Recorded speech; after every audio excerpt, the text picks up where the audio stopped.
ladies and gentlemen, please put your hands together for Teresa Dubos.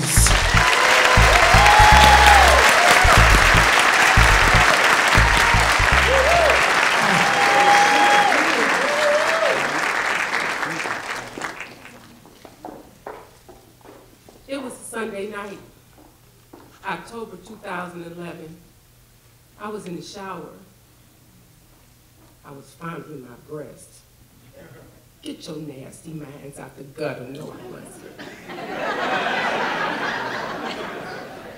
I was doing my self-breast exam when all of a sudden I found a lump. It was a lump the size of an apricot. It was a reminder of the lump that I had found back in June. At that time, it was the size of a pebble, like a rock in your shoe. And here it was, the size of an apricot. My stomach sank down to my feet. My knees got weak. I was afraid. I had forgotten about that lump. I went to Arizona with my significant other. And while we were in Arizona, tragedy struck. His son committed suicide. So when I got back home, you could just about imagine. There was a bunch of craziness going on. And I was busy consoling him. And that lump, that rock in your shoe-like lump, was steadily growing. But I wasn't feeling it when I was fondling my breast. So now I'm standing here with this great big lump in my breast. I'm all alone. I get up and I call Mr. And I say to him, I found a lump in my breast. And his response is, and he smirks. I couldn't have never imagined that he was thinking in his grief, what the hell is going to happen next? But I was afraid, and I cried myself to sleep. I got up the next day, and I couldn't figure out what to do. It took me a moment to get my bearings. Now, I had made an appointment back in June to have that pebble-sized lump looked at. So it just dawned on me to call BCCC. Now, I'd shared that information with a number of friends over the years. I found them at a job fair. BCCC offers free mammograms and pap smears to uninsured and underinsured women. So I called them on the phone and I told them, I said, I missed my appointment back in July. I need an appointment. I've got this lump in my breast. So they gave me an appointment for Friday. Friday, I'm there in the waiting room, get my exam. And it's not until I'm sitting at the desk with the clerk that I realize the urgency of this mammogram. We're sitting there, and she says to me, oh, honey, don't worry. BCCC will take care of everything. It was then that I began to cry. Those kind of silent tears, the ones that make your nose run and you get kind of ugly, but you just dab them like this. So we sat there and it took her a few minutes. She couldn't get me an appointment that day. It was a Friday. She got me an appointment for Monday. So I head to my car. As I'm on my way to the car, I just about lose it. I get to the car and I lost it. Started crying. I had to call in to work to tell them I won't be in today. I won't be in on Monday either. So I get in the car and I'm driving. And it's raining, not outside, but it's raining all over my face. And I wear that old black mascara and eyeliner, so you can imagine my eyes were on fire. And I drive straight over to that mister's house. And he greets me at the door. And by then, I'm hysterical. I'm crying, my nose is stopped up. I can't breathe, and I am hysterical. He gets me in the bed, and he doesn't know what to do with me, so he finds me a sleeping pill. And I sleep, and I wake up, and I cry, and I sleep. It's Monday. It's time for that mammogram. So we have the mammogram. They schedule a biopsy next. It's Friday again, and the phone rings. Ring, ring, ring. And it's a man on the phone. And he asks to speak to me, and I say yes. And he says, your test results are in. You have cancer. Pow! I'm sitting at my desk at work. Who the hell is this man on the phone calling saying that I have cancer? Is that the way you tell someone that they have cancer? Obviously so. Well, you can just about imagine I didn't work that day. Well, it's finally time for me to call my mother, and I've got to call her, because she lives out of state. She retired. She said, I'm leaving. We didn't believe her. She's been there 18 years. So I called my mother in Vegas, and it's one of the hardest phone calls that I've got to make, because my mother had had cancer 20 years prior. So I'm calling her and I'm telling her, you know, I've just received a diagnosis of cancer, but I'm all right. She says she's coming home. Well, no, you don't have to come home. You know she came home, right? She came on home. So now I get a phone call. There's BCCP on the phone. And they're calling and they're saying, we understand that you have cancer. Yes. Well, can you come into our office? Yes. Damn, another day of no work. Too bad, So I go out to the BCCP office, and I'm there maybe 40 minutes. I fill out the paperwork, and based on the income guidelines, I meet them, because I've just started a new job and my insurance hasn't kicked in. Lucky me. Because let me tell you, BCCP has indeed been a blessing. I walked out of the room, and they said, well, we'll have a Medicaid number for you in a day or so. I get that Medicaid number the next day. It's time for my testing. I've had just about every test that you can imagine. I've had an EKG, I've had an MRI, I've had a PET scan, I've had genetic testing. You name it, I had it. They looked here, they looked there, they looked everywhere. Besides cancer, I got a little arthritis. I think it's in this ankle. So they do the testing, and the next step is to have my initial consultation. It's the day before. That mister with his grieving self, he comes out of a whole brand new bag full of crazy as hell. Me, I'm like, nope. Don't you come there. I don't want you there. I don't need you there. So I go home and I call my brother and my son. My brother picks me up and he takes me to the appointment. We're going over to the Van Aslander Cancer Center. He drops me off at the door, picks me up in his Sunday car to take me to the doctor. Yes, he did. And there, sitting on the other side of the door, was Mr. Now, I probably wasn't really surprised, but it was like, yeah, okay, whatever. So we all go upstairs and they put us in this little room. It was like a little classroom, conference table, dry erase board, and in walks the doctor. And he says, you have invasive ductal carcinoma and you're triple negative. And I said, oh, that's a good thing. Well, actually, no, it's not. Triple negative breast cancer is one of the most aggressive forms of breast cancer there is. It has a very high rate in women of color, but not limited to women of color. And it has a high rate of return. So we discussed that day what my treatment will be. And I'm gonna have chemotherapy. Well, I'm gonna get a port, one of them nice little things, they stick the little thing, like plug in. Get one of those. I'm gonna have some chemotherapy.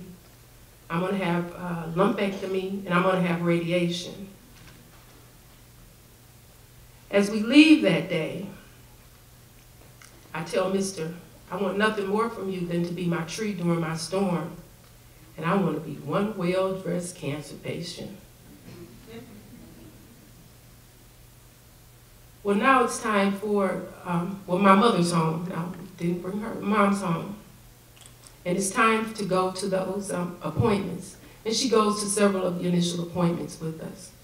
But on this day, Mr. and I go to, for the chemo, to set up the chemo. And we go in, and one of the last things that we have to do is do a tour of the chemo infusion area. And we walk out of the exam area and we walk across the hall and we go to these great big beautiful wooden doors, and the lady opens the door. I walk across the door and the worst smell I have ever smelled in my life drifted up my nose and down into my stomach, and my stomach sank. It was a horrific smell. It was, for me, it was like the smell of death. There wasn't a soul in that room. It was clean as a whistle, but the smell was there. I thanked the guy, and I immediately ran to the bathroom where I burst into tears. I got myself together and I spoke with the clerk. And she said, "Will you be back on Wednesday?" Not me. I ain't going in there. God sends you just what you need, just when you need it. I have a good friend. How many of you know Dr. Norris Pope? Anybody know Norris? Yeah. He's a good friend of mine. And he had called an acquaintance of his, a colleague, Dr. Lisa Newman. Dr. Newman is the authority on triple-negative breast cancer. She was brought here to Michigan by Carmanis, and she was quickly wooed away up to U of M. So Dr. Pope tells me this day, "I've gotten in touch with Dr. Newman, and she'll be honored to see you." So our next appointment was to go see Dr. Newman. My mom, myself, and Mr. We go up there and we go to see Dr. Newman. And the course of action is going to be the same. Oh, Dr. Newman, she's a different kind of doctor. She greeted me with a nice hug. It's the kind of doctor I like. The course of action is going to be the same, except for I'm not going to get that nice little port. Instead, what I ended up with was some little dope fiend tracks. They finally faded. They're gone now. Because they were black. They were real black. But anyway, Dr. Newman, she said, "We're going to do the exact same thing." Well, what I didn't tell anyone for a long time, because I was kind of ashamed, was that when I first found out I had cancer, my first thought was, I can get me some new boobies.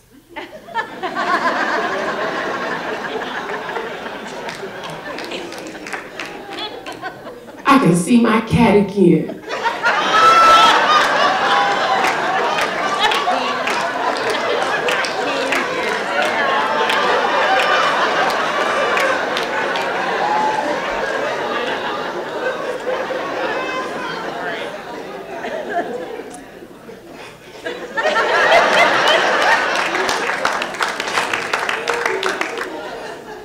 Without lifting up my stomach.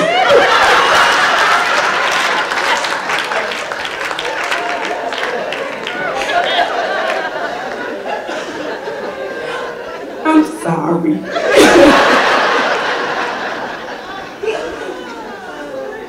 Well, Dr. Newman thinks otherwise. She says, well, you know what, we're going to give you time to think about that. We're going to do a lumpectomy. So I had a sentinel node biopsy. They went under my arm and they looked for traces of cancer there. I had 16 rounds of chemo. I had a lumpectomy. I had 28 rounds of radiation. Now, what I haven't told you about is my very first chemo treatment. My very first chemo treatment, I had decided that I was going to sleep in my own bed the night before and the day of. I go to the laundry, I clean all my linen, and I come home, and I bathe in anticipation of the next day. I'm waiting for Mr. to return. He doesn't call, he doesn't return. The next morning, he's not there. I drive myself to Ann Arbor. It's early. I've got a long day. Testing, education, and chemo. It's about 4 o'clock in the afternoon, and I'm taken into the chemo room. And this time, the chemo room doesn't smell. It's a great big circle, and I go all the way around, and I sit over in that corner. God sends you just what you need, just when you need it. I'm in there crying. And in the stall next to me is a young lady. She's over there with her husband. She's in her late 20s, maybe her early 30s. And she comes over and she says to me, it's going to be all right. And she consoles me. What I didn't know was we belonged to the same church and we knew some of the same people. A few minutes later, just before they're getting ready to put all that little, anybody had cancer here, they had some cytoxin. It's like red poison. It's like, don't drink the red Kool-Aid. They done told y'all that before. They were just getting ready to put that in my arm. And in walks Mr. In his grief. He's grieving out loud because his ass was crazy as hell that day. Oh no, I don't need this. You don't have to be here. That's the nice version of it. So for those 2 or 3 hours that I was there, he sat there pissed off. Pissed off. I'm the one they poisoned, fool. What's wrong with you? So we leave. He doesn't go with me anymore. My aunt takes me. But I make it through. And I make it through, and this is what I look like after all of that.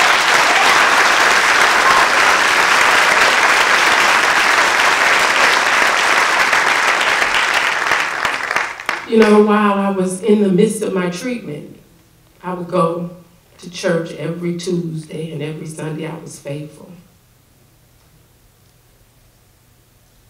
One day, the pastor preached a sermon, and he said, when we're in the midst of trouble, we ask, why me? And the answer to that question is, why not you? Right. Who's better than you? Is to develop you, and is to make you better. And from the very beginning, I knew that I was truly blessed. Because BCCCP allowed me an opportunity that Medicaid number, that nice little Medicaid, I got a Medicaid card. Y'all hear me? I got a Medicaid card.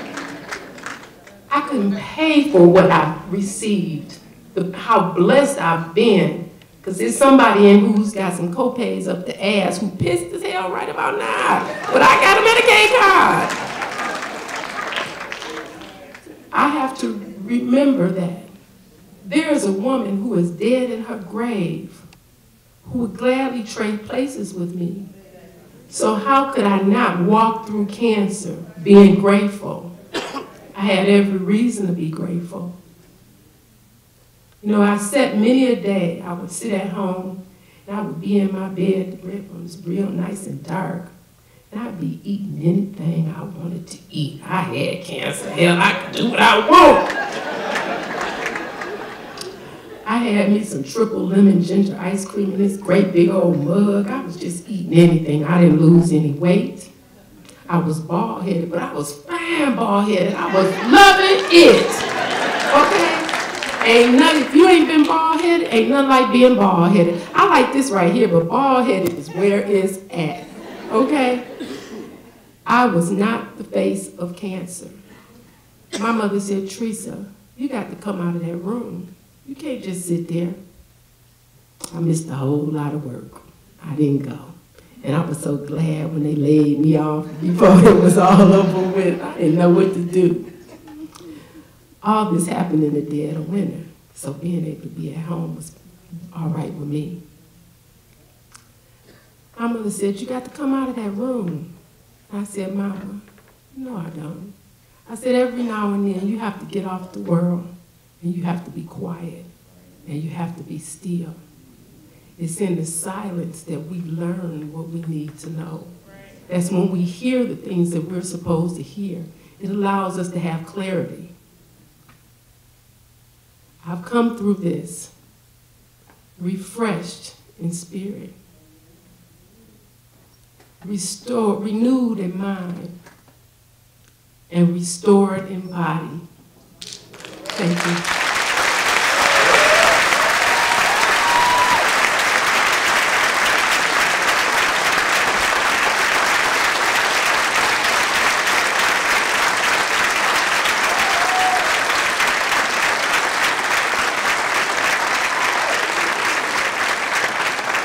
Teresa Dubos. We have a representative from BCCC, Denise Hill. Are you here, Denise? There's Denise. Okay, come on up, Denise. Denise is from BCCC, and this is Breast Awareness Month. So if you don't do your breast checks, like I you know.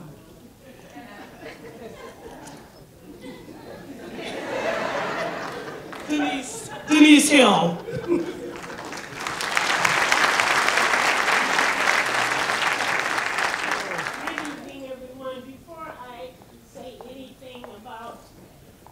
Organization. I just want to thank Teresa for calling me.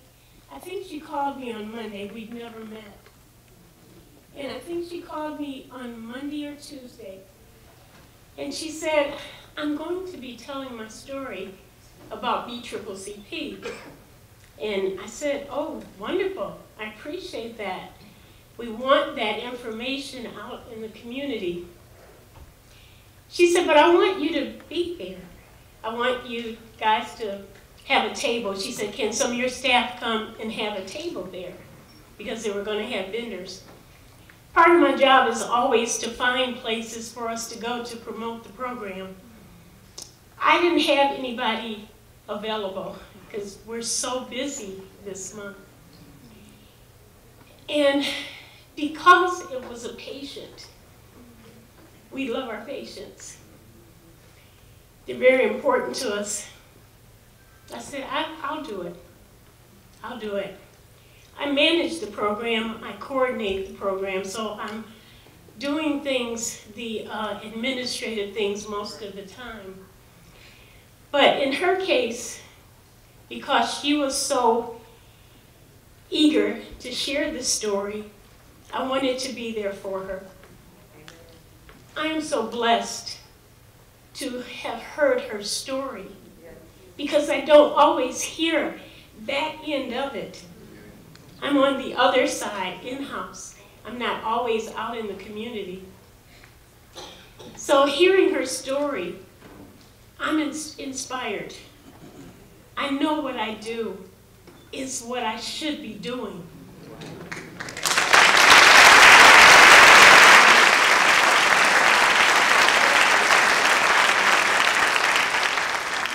Team of probably about 20 employees. I manage about 10 or 12 of them. Some go out in the community, some do outreach. We don't always get to know what the patient is thinking, what her experience has been. We're always open to hear it. but we don't always get that end of it until they come in the office to sign the papers to get Medicaid. I'm just so happy for Teresa and the way she has accepted her journey. She's going through the journey beautiful. She's beautiful. Tonight is the first time I saw her, and I'm just honored. I want to also let you know, if there's anybody here that needs our program, how you can take advantage of the program. The program is free. It's a program that's state and federally funded. We're a grant-funded program. We're administered through the Karmanos Cancer Institute, and the program is called the Wayne County Breast and Cervical Cancer Control Program. It's for women between the age of 40 and 64 who do not have insurance, health insurance, or women who are what we call underinsured. You may have high deductibles, and you can't afford those out-of-pocket costs. We can help you with that. So if there's anybody here that needs the program, we're here to help you. If you know somebody that needs it, please share with them. And Satori, thank you so much. Satori, I did not know her before tonight. I talked to her earlier this week too, and she was excited for us to be here to represent the Breast and Cervical Cancer Control Program. And I just want to say thank you. I appreciate it. Thank